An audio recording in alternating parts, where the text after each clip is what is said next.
A new day begins in this typical household. To help cut their electricity bills, a SolarEdge PV system with battery storage has been installed.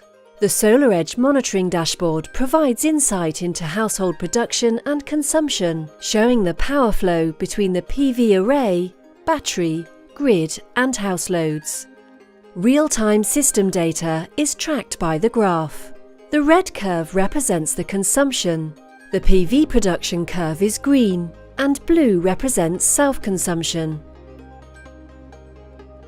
At 6 a.m, PV production is 0. The battery is drained after powering the house overnight, and the house load is currently supplied by the grid.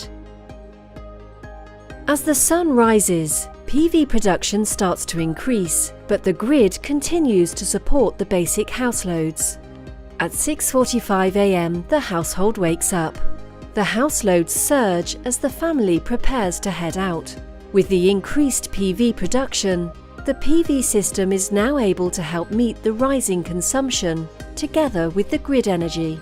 At this stage, PV energy only supports house loads and does not charge the battery. It's 8 a.m. Since everyone has left the house load has dropped. PV production now greatly exceeds consumption, so there is no electricity supplied by the grid. The house is now energy independent for the first time today. The green production curve exceeds the blue self-consumption curve. In this case, the excess PV energy is used to charge the battery. The battery continues to be charged by PV throughout the morning. The house load remains low and is fully supplied by the PV energy. With PV at peak production and the battery reaching full charge, the excess energy can now be exported to the grid. At midday, the house is still energy independent. It's lunchtime, and the kids are back home from school. Even with rising house loads, the PV production is high enough to supply all loads while exporting excess energy to the grid. The battery remains 100% charged.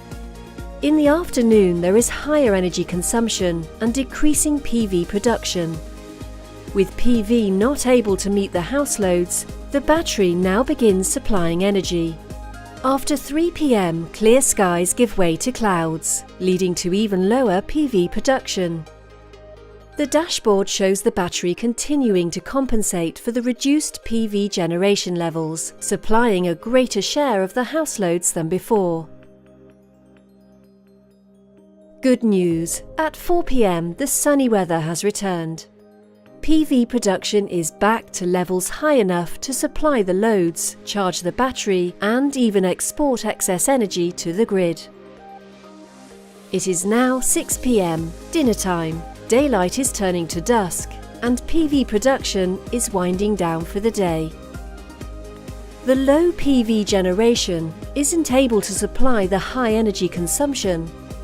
With demand exceeding the battery's continuous power output, the grid is used to ensure that the high energy demands are met. As the sun sets, PV production has dropped to 0. With household consumption relatively low, the battery alone is able to supply the house loads without any need for the grid.